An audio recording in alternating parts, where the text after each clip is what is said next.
way to his mentor's laboratory at a brisk pace. The air was slowly turning into the summer atmosphere it was supposed to be, and all around himself as he walked up the road to the lab he could hear the sounds of life. From the sounds of nature filling the small valley that Pallet resided within, or even the noises that people made as they awoke and started going about their day. All around he could hear life as it unfolded, and it added an extra little spring to his step. After a few minutes of steady foot travel, Ash at last found himself crossing the little bridge that went across the river, going through the gates and up the hedge-lined steps to the door of the oak lab, feeling anxious butterflies flitting about in his belly as he anticipated what was to come. The boy reached up and knocked upon the door. After a moment of waiting, he heard shuffling inside before the door opened, and there stood the very same Pokémon professor that the entire lab belonged to. As soon as he saw the new arrival, Oak smiled warmly and gave a greeting that was the same. "Ash, my boy. Good morning and happy birthday." The better-than-punctual, messy-haired boy stepped inside of the lab and then turned to face his mentor with a smile. "Thanks, Professor. I hope I'm not too early?" he questioned a little bit nervously. Not all. Being early is always a good thing. The other 3 are going to be here at around 8 and it's only just now 7. That gives us plenty of time to get you all set up and registered as a trainer before you leave. In fact, since you're here early and I'm sure you're anxious to get going, we can go ahead and do everything for you right now. Ash immediately appeared excited. "Really, Professor? We can do it all now? We don't have to wait for the others?"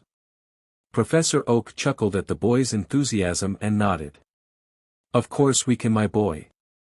I never said that no one could come early, only to be here at 8 sharp.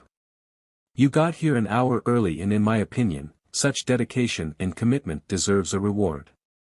Besides, it is your birthday today and that reminds me. Stay here for a moment, Ash, I'll be right back.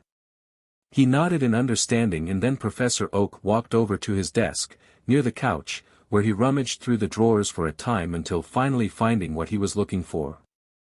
Then, while his student stood in the middle of the room, he walked over carrying a small brown parcel in his hands. Coming to stand before Ash again, he held out the small package and gestured for him to take it. The boy did so and looked at it in confusion before Professor Oak explained.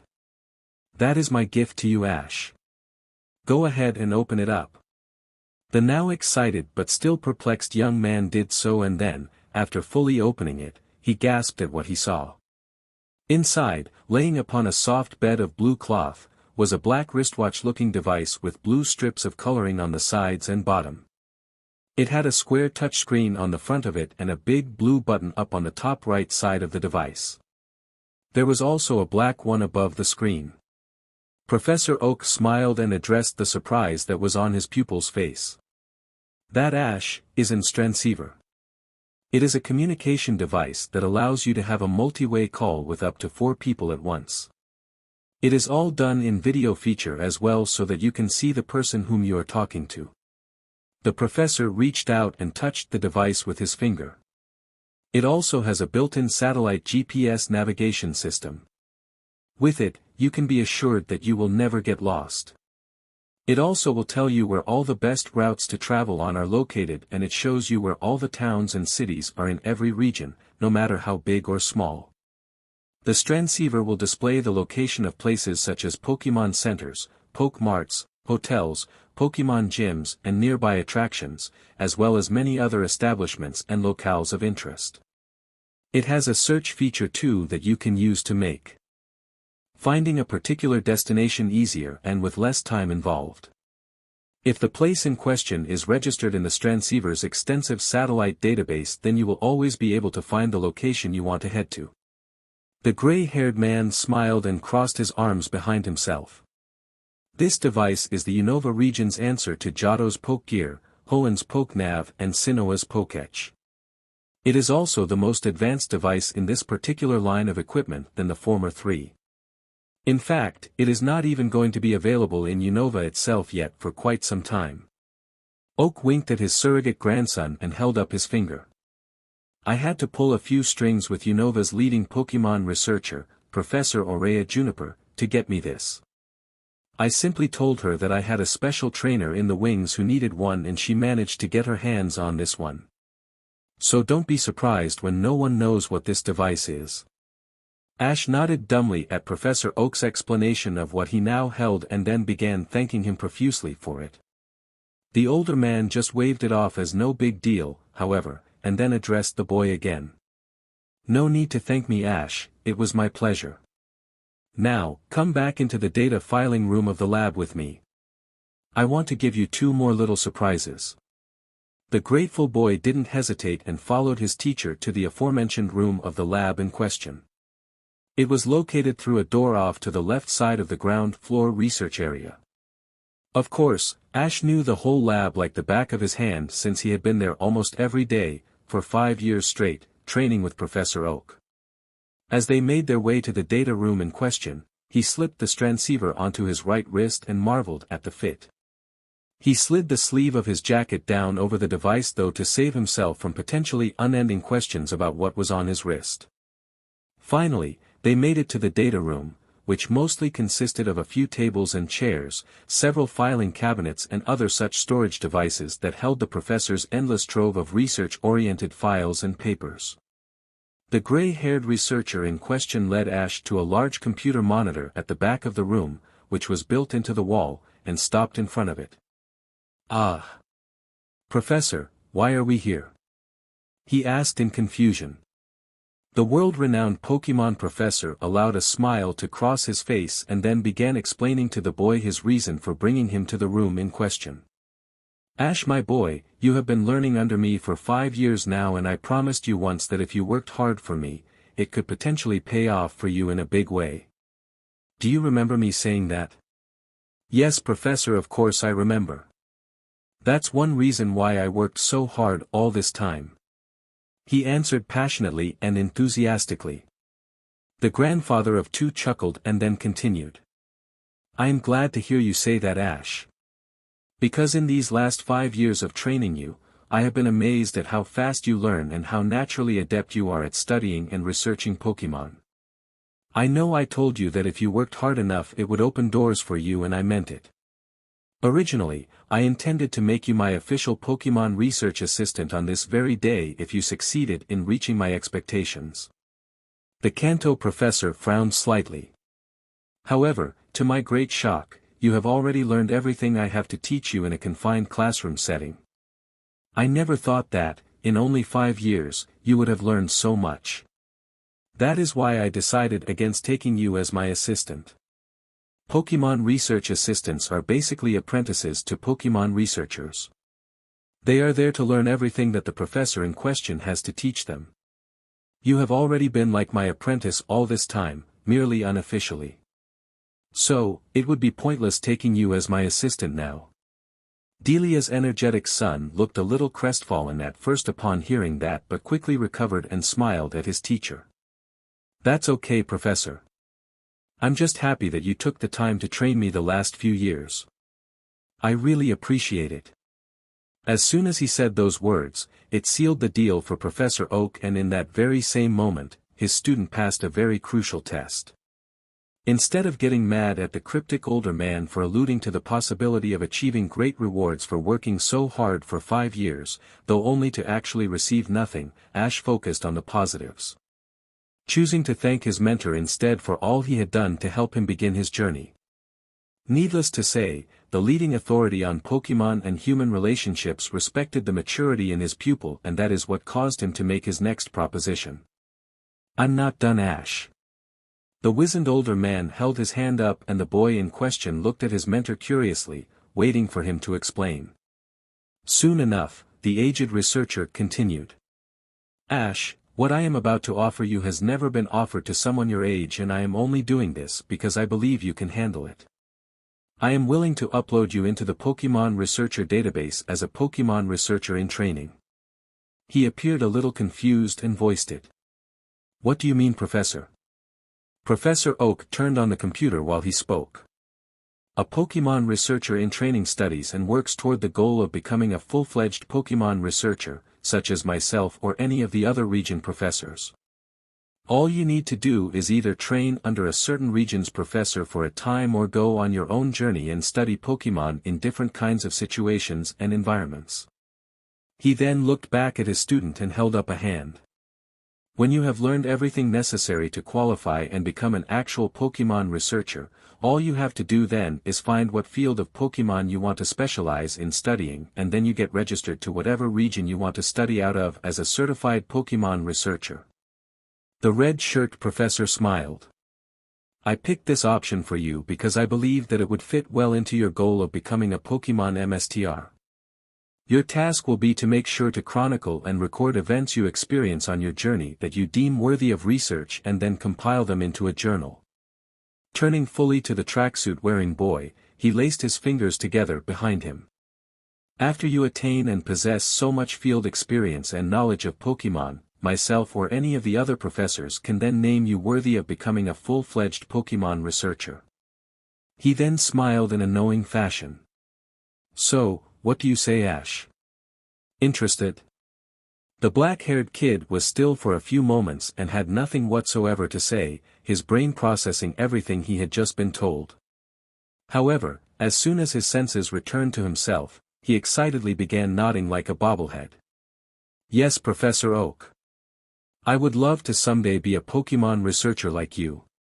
Thank you, thank you. I promise I'll work really hard.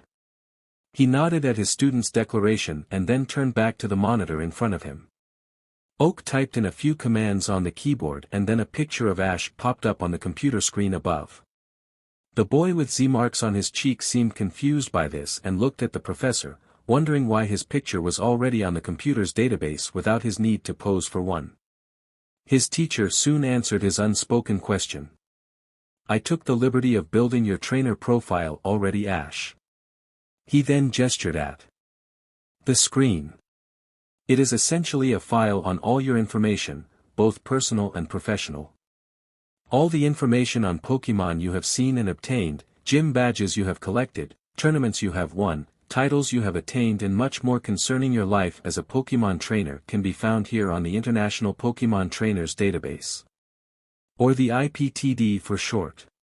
He then gestured his apprentice over for a closer look. From here, anyone can view your history as a trainer. However, only your home region's professor, meaning the one who gave you your first Pokémon and Pokédex, can view your personal information. Your personal info consists of data on you personally. Your bodily statistics such as height, weight, hair color, eye color and also your relations to other people. Sam Oak crossed his arms and continued his lecture. In general, this entails your friends, family, colleagues, those you have registered into your communication devices and people you know and or have professional agreements with. He gestured up at the monitor above. One of the reasons why having a Pokédex is important is so that your home region's professor can continue to journal and record your accomplishments and all the Pokémon you have seen as you travel around on your journey. Ash looked at his picture closely, which was just a head shot of himself and the upper part of a black shirt he had been wearing on whatever day and time the photograph had been taken.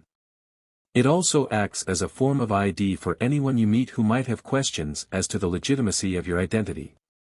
Since your Pokédex will be registered to you by me, anyone can see that information for themselves if you show it to them and by so doing, it will prove your authenticity as a Pokémon trainer. He finally looked back at the 10-year-old. Are you with me so far? Ash nodded and then asked with a pointed finger. Professor, why is my trainer profile dark? The elder expert on all things Pokémon looked back at the monitor and saw what he was referring to. His whole page was dark, almost gray-looking in color. The Kanto professor then looked back at the boy and explained why. The reason is because you are currently an inactive and unofficial Pokémon trainer, meaning that you do not yet have a Pokédex. As soon as I give you yours and register it to you, this whole page will be colored in with a white backdrop and all your stats will become visible and ready for edit.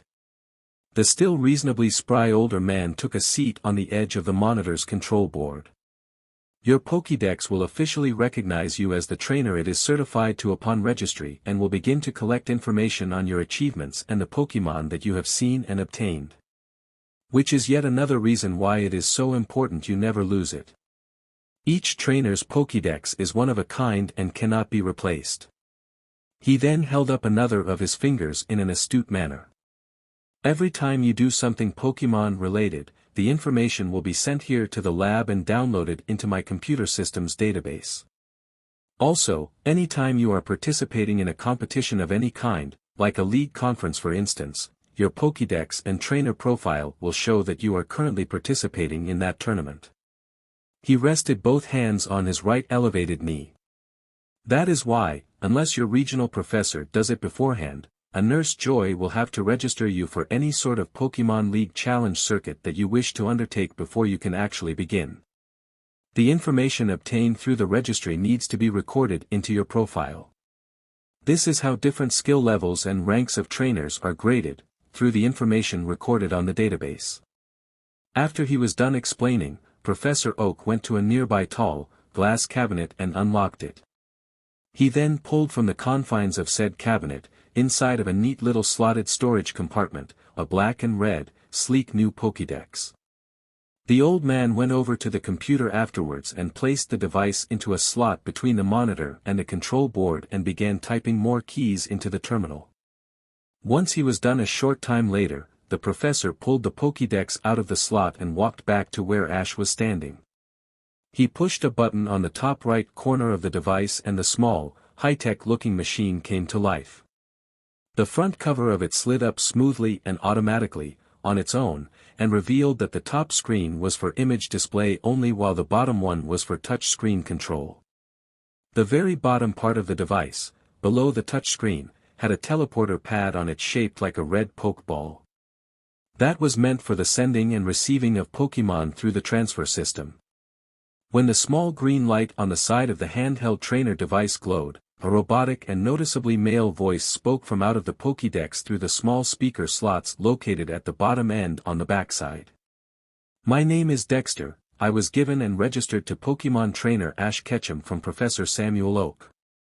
Rank, Beginner Trainer. Titles, Pokémon Trainer. Tournaments/competitions 1, none. Pokémon seen, 0. Pokémon obtained, 0. Regions visited, Kanto. Ash listened to the Pokédex in amazement. It already knew so much about him and it had just been registered to him. For the spirited young man, he found the small device now resting in his palm to be beyond amazing. It was almost unbelievable in some respects to the black-haired boy's fanciful-filled mind. That is merely a sampling of what your new Pokédex can do, my boy, but give it here for now please. Oak then held out his hand again and his surrogate grandson gave the device back to him. The professor soon went back over to the computer and reinserted the Pokédex into the system. He pulled up Ash's profile page afterwards, which was now bright and active with the aforementioned white background, and then clicked open a second page on the monitor. This particular one showed the son of Richard's profile page while the other displayed the Pokémon researcher's database. Professor Oak did a few things with his student's profile and then pulled out his Pokédex for the second time. Immediately afterward, the gray-haired man brought it back over to Ash and placed it in his hand. The boy pressed the same button on the top right corner that his mentor had earlier and the Pokédex slid open. He went to his information section and there under, titles, was something different. It now read but Dexter didn't speak this time. Trainer name, Ash Ketchum. Titles, Pokémon Trainer, Pokémon Researcher in Training. The easily excited young boy who was about to start out on his journey gave a pleased smile when he heard that. Then, he looked back at Gary's grandfather and nodded. Thanks Professor, this is great, really. And the color of the Pokédex matches my pack and tracksuit too, I like that. The man in question chuckled and put his right hand into his coat pocket. Yes my boy, you are quite welcome. Your mother thought you would like it if your Pokédex was custom painted to match your outfit. I had it specially ordered about a month ago from Sylph Company. The short-haired professor then shut off the computer and looked back at his student afterwards. Now, come with me Ash, we're done here. He quickly obliged and was just getting ready to pocket his Pokédex when Oak reached into a drawer under the computer terminal and drew out from it two more items. The first was a brown journal that had the words, Pokémon Research Notes, on the front. The second was a black, clip-on carrying case that looked to be the same size as the Pokédex itself. Ash took both, thanking the professor again as he did, and put the journal into his pack, inside the top section of it. After that, he slipped the Pokédex into its case and attached it to his left side. The famous Pokémon researcher smiled in approval at the look and then began walking out of the room they were in, gesturing for the boy to follow as he did. When they were nearly out though, Oak stopped and turned around to face his pupil again. By the way Ash, before I forget. Your Pokédex and transceiver are travel resistant, which means that very few things will be able to destroy them. Water and falls from high places are guaranteed not to damage them. At least within reason. I think your mother told me something about your pack being water resistant as well when she got it for you, am I correct? He nodded positively. Yeah, it is. No moisture can get in except for any kind of liquid I carry around inside of it. Professor Oak nodded in understanding and then they resumed their walk out of the data room and into the main research area. The next room they went to was one that Ash knew about well. It was the lab's workshop area, where Professor Oak worked on new projects when he wasn't studying or researching Pokémon. The room itself was located directly across the ground floor through yet another green door. This one was situated near a third door that led to the professor's private living quarters, which was where he stayed at most of the time instead of going home to the Oak House in Pallet. That house in question was the permanent residence of Amelia, Gary and Daisy, his family. After opening the door that led into the workshop, the old man flipped the lights on and was soon joined by Ash, whom looked around. The workshop was around 20 foot wide by 15 foot long and the height was about 8 feet from floor to ceiling. The room itself was filled with various shelves and cabinets, each one being used as storage for tools, miscellaneous equipment and items that the professor had worked on, both finished and unfinished. There were 3 sets of overhead lights that brightly illuminated the room, and off to the far left side was a workstation built into the wall. On the table itself were papers, schematics, various tools, objects that had no clear purpose, and even an empty coffee mug. However, what really drew Ash's gaze was the large, rectangular, metal table in the center of the room that was currently taken up entirely by a wide variety of strange, shiny and small metallic-looking items. Being gestured by his mentor to do so, he walked closer for a better look and soon realized that they were all miniaturized weights. Dumbbells, barbells, weights that strapped to the body, and even ones that he had never seen the design of before. Professor Oak sensed the boy's confusion and spoke on it. "What you see here, Ash, are all weights used to train Pokémon. They are a special kind of exercise weights that can be shrunken down to minuscule size. It reduces not only the size of them but also the overall mass as well." The older man picked up one miniature dumbbell that was fashioned out of gleaming stainless steel. There is no difference whatsoever between a regular dumbbell and these collapsible weights, aside from the fact that they are capable of shrinking, of course. Since they can be made so small and light, they are the perfect training tool to carry around on long journeys. He then placed the weight down and gestured at them all. "These were created exclusively for Pokémon trainers, and I just got them shipped here to the lab from Professor Sycamore in the Kalos region. He and his assistants were the ones that devised this ingenious creation." The young Ketchum looked at the Pokémon expert oddly. "But Professor, how does it work? The shrinking process, I mean. And what about some of these weird-looking weights that I've never seen before?" Oak smiled and picked up the same dumbbell he had just placed down. He then put it on the ground and pressed a button on the side of the strength training item. Instantly, the weight grew until it soon looked just like a regular, albeit space-age, 25-pound dumbbell. Ash, after blinking at it in shock, reached down and lifted the weight up. He was amazed to find that it felt just like a normal dumbbell would.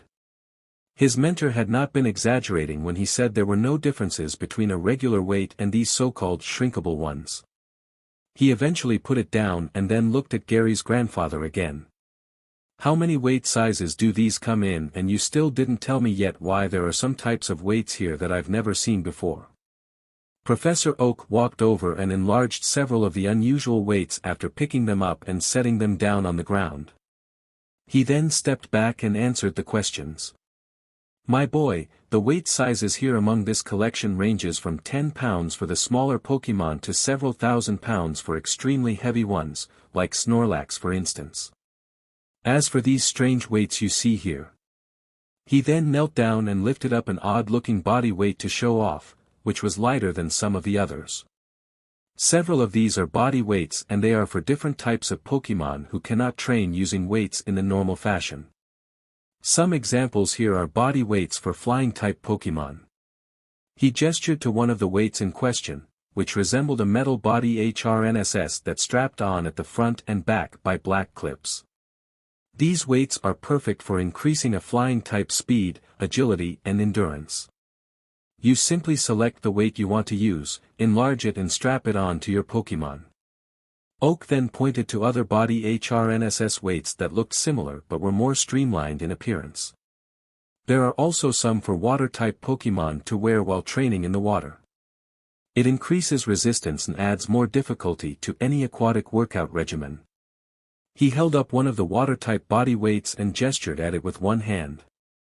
They help make the Pokémon in question stronger, faster, more agile and quicker, not only in the water but out as well.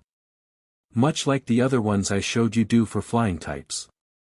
The main difference between them is that the aquatic ones are coated with a special anti-rust agent made from, among other things, seal blubber and tentacle ink. The graying-haired professor shrunk all the weights again and placed them back on the table. The mechanics behind these training devices are fascinating. Each one has at its core a tiny amount of Dynamax or Professor Sycamore and his assistants found a way to reverse the enlarging effect of the Dynamax process so that the ore itself would respond to an electrical pulse command to shrink, as well as grow. He then gestured to the body weights exclusively. These body HRNSS weights also possess the distinct function of being able to increase and decrease the amount of weight loaded onto your Pokémon. You can control it with this button here dash. Oak enlarged one of the harnesses again and then pointed to a small black button underneath the one in the center of the weight that shrunk and grew it. You just double tap and hold to increase the load and triple tap and hold to decrease it. He stepped back after shrinking the HRNSS down and then gestured at the table full of miniaturized weights. There is a different type of weight set here for almost any training need, with any Pokémon. And that is why I am giving them to you, Ash. The young boy in question's jaw almost dropped to the ground. Are you serious? Professor, I can't let you do that. These training weights are really valuable, especially if they came from the Kalos region and are so new. Besides, if they're anything like my transceiver from Unova, then this type of training weight won't even be seen on the market in who knows how long. He held out his arms. Besides, how am I gonna carry thousands of pounds of weight around in my pack? I've gotten a lot stronger in 5 years, but not that strong. Even shrunken down, they still have to be heavy when carried all at one time. The smiling researcher held up a hand to silence him, and Ash became quiet as he lowered that same hand again and put it into his coat pocket. My boy, these training weights were given to me to do with what I wish. You didn't just learn from me in the last 5 years, you also helped me tremendously in many ways when it came to the Pokémon here at the lab. His smile became warm and grandfatherly. This is my way of thanking you for everything you did here. Besides, you want to be a great trainer, do you not? This is a good way to get started. You will need to train hard, and these weights will help you and your Pokémon reach your full potential. So please, take them. And as for the weight of them all, remember, in their shrunken form, thousands of pounds will feel only to be a few. He stared at his teacher for a moment or two and then finally nodded, accepting the gift graciously. The professor smiled approvingly and then went over to one of the nearby shelves and picked up off of it a silver, travel-sized, metallic case. It had the symbol of weights on the front, which led Ash to believe that it was most likely what he would be keeping his new training items in. Amelia's father began putting all of the many shrunken weights into the metal case, and then once he was finished, he gave it to his pupil. The boy took the case cautiously at first, afraid the whole thing would weigh an unfeasible amount and therefore fall from his hands as soon as he took it. Potentially even taking him with it. To his great surprise, however, the whole case felt light as a feather. In his estimate it was probably 10 pounds, at most, which amazed him considering that there were thousands of pounds inside of one small box. Ash stowed the case away in his pack after that for safekeeping and then turned back to the man that was always so kind to him. Thanks again, Professor. I really appreciate this. The kindly and wizened researcher smiled and nodded in reply to his surrogate grandson's gratitude. He then reached out to fondly pat his shoulder before leading his student back to the door. Once again, you are most welcome. Now old Sam Oak looked down and winked at Ash. What do you say we go and pick out that starter, boy? The tracksuit-wearing 10-year-old responded with a beaming grin and a fast head nod. Yes, sir. I've been ready since I was born. Professor Oak actually laughed aloud in mirthful amusement at that and clapped the boy's shoulder again before opening the door and leading them back out into the main area of the lab. Afterwards, he and Ash walked across the ground floor, up the left side stairs that went up onto the loft and then through the green door that lead to the secondary research room on the second floor. Once they reached the top of those steps as well, the professor ambled over to the center of the room where the circular machine that held the 3 starter Pokeball were located. Ash followed him, his heart beating at an excited pace and anxiousness flowing through every fiber of his being since the day he had long awaited was finally upon him. As soon as he reached the device in question, his amber eyes glanced over the 3 shiny new Pokeball that were spaced in a perfectly even circle on top of the metallic surface. One had a blue water drop symbol atop of it, the second a green leaf and the third a flame emblem. The professor stood off to the side of the machine and allowed Ash to stand in front of it for his selection. He then cleared his throat and spoke. "Here you are, my boy, choose whichever one you want. The middle Pokeball with the water drop emblem on the top holds the water type, Squirtle. The one on the left that has the leaf symbol holds the grass type, Bulbasaur. And the one on the right with the flame insignia holds the fire type, Charmander. Choose wisely." The boy looked at and examined all 3 Pokeballs seriously, contemplating which Pokemon was best to take with him as his first. After all, such a decision was no laughing matter and would dictate the direction of his journey from the very outset. He knew he needed to be as careful as possible in choosing. There were no take-backs, it was a lifelong commitment. The longer he stood there trying to decide, however, his hand hovering over first one and then another of the 3 ball, the more that images of the little Piku from 5 years earlier kept coming into his mind. He tried to shake his head to clear it, but no matter what he did, nothing worked. He simply could not stop thinking about that tiny mouse Pokemon. Its bravery, potential, determination, spirit and the raw power he felt whenever Piku accidentally shocked him kept coming right back to the forefront of Ash's mind. He tried to tell himself that it was impossible to have that little Pokemon as his first and to just focus on the choices in front of him instead. But, alas, he was fighting a losing battle. Finally, after a long period of time, he stepped away from the machine and looked at the older man. "I'm sorry, Professor, but none of these Pokemon feel right for me. 5 years ago, I saved a Piku in the woods outside of the ranch and I sort of bonded with it through that experience." The passion he felt for Piku could be seen shining in his eyes.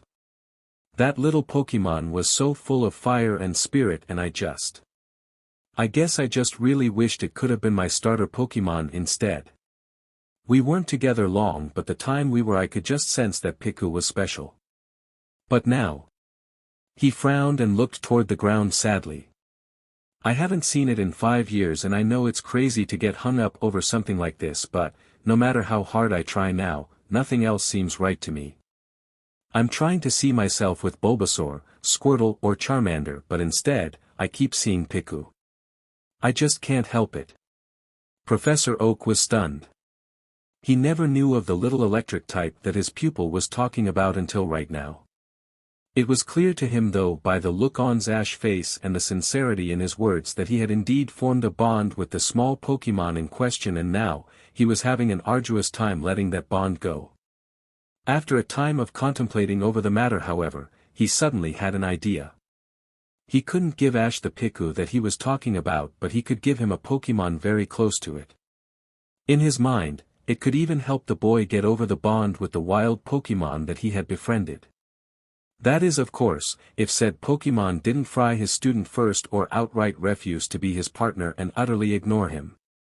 Normally, such a Pokemon would never go to a rookie trainer. However, Ash had proven that he was special on more than one occasion, so maybe, just maybe, he could handle it. With that in mind, he decided that he would let Delia's son try his hand at training the Pokemon he was considering. Therefore, he looked at the messy-haired boy with a serious visage and addressed him. "Ash, I think I might just have one other Pokemon that could suit you. Albeit, this is a long shot." He then pressed a button on the side of the machine, and as he did, a compartment opened in the center of it. Then, from out of the hole itself emerged a 4th Pokeball that was emblazoned on its top with a lightning bolt symbol. Once the new ball appeared, the young boy appeared confused. "What Pokemon is in there, Professor?" Oak put his hands into his coat pockets and looked at the Pokeball that was now in the midst of the other 3. "This one holds a Pokemon that I myself just captured this morning before you got here, Ash. It was out back chewing on the cable wires that lead from the main receiver pole to the lab." The old man shook his head. "At first I simply tried to shoo it off, but the little rascal was persistent and surprisingly very aggressive. It almost did me serious harm and showed itself to be so dangerous that I actually had to go out onto the ranch and enlist the aid of one of the Pokémon to help me. The tan-skinned boy's eyes went wide as his mentor continued the tale. I obtained the aid of a Vileplume and together, we went back to the lab and battled with this Pokémon. I once more found myself surprised at its power and ferocity, but at last, Vileplume managed to knock it out with sleep powder. And even that was no easy feat. The short-haired professor nodded toward the device that the Pokeball were all resting on. I then captured it and placed it into this storage machine until I could decide what to do with it later. The very seasoned Pokémon researcher looked at the young boy he was about to make an official trainer. Now Ash, you must listen very carefully to what I am about to say. He held up a finger and knitted his eyebrows together. I would typically never even consider giving such a Pokémon to a new trainer, but I have faith and confidence in your ability to handle it. But if you cannot, there will be no shame in admitting it. In fact, I want you to promise me that if you can't, you will tell me so that I can take this Pokémon back. I do not want you getting hurt. Do you promise? Now fully intrigued and extremely curious, Ash nodded resolutely. I promise, Professor. Having given his word, he watched Oak grab the Pokeball with the lightning symbol and then release the Pokémon from inside of it. What came out of the ball surprised Ash greatly. When the small creature in question materialized out of the bright light, it was revealed to be a small, yellow, rodent-like Pokémon that had 2 red circles on its cheeks, black-tipped ears, 3 brown stripes on its back and a tail shaped like a thunderbolt. The well-learned boy instantly recognized it as none other than a Pikachu. The small electric type shook its head when it came out of the ball and then announced its name in huffy distaste from being confined in the circular capture device. Pika. After the newly released Pokémon had gained its bearings and glanced around to take stock of where it was, the yellow rodent's dark eyes finally landed on Professor Oak. As soon as it saw him, the small electric type began growling angrily and its cheeks started sparking with electricity as it prepared to shock him. The endangered old man in question backed nervously away from the furious little Pokémon and sweat dropped fearfully with his hands flying up to guard his face. He clearly didn't fancy getting electrocuted and he knew he was in the danger zone of that happening now. Apparently, Pikachu was still not overly thrilled at the idea of being captured and wanted to make the person responsible pay dearly. Ash, who by that point had recovered from his stupor of seeing the electric type, noticed the danger that Professor Oak was in and stepped between Pikachu and his teacher with his hands raised out to the sides. Stop, Pikachu. He pleaded with a firm but earnest tone. Don't attack the professor. He didn't capture you to be mean, he did it to stop you from chewing through the lab's power cables and stopping the flow of the electricity. Ash gritted his teeth and stared straight at the angry, sparking Pikachu with soulful brown eyes. Professor Oak has a lot of Pokémon here at the lab who depend on its power for things like healing and getting better. Even electric types like you need to sometimes absorb the lab's electrical energy when they get hurt or run low on volt power. He then lowered his arms but held them out imploringly still. I understand you're mad and upset at being captured, Pikachu, and if what I just saw when you came out was anything to go by, you obviously hate being inside of a Pokeball. I'm sorry for what happened to you, but if you need to shock somebody then shock me. Not the professor. The angry yellow Pokémon stayed in its crouched attack position, looking at Ash with narrowed eyes and with its cheeks still sparking. Right as it was about to shock him though, the electric type looked directly into the boy's eyes. What Pikachu saw there shocked it to its very core.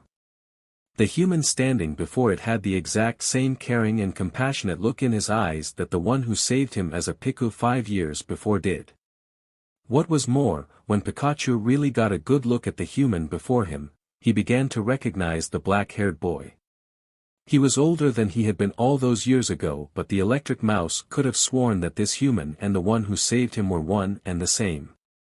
It couldn't have been though, and he knew it because Pikachu had watched that very same boy fall to his death after saving him from falling off the cliff.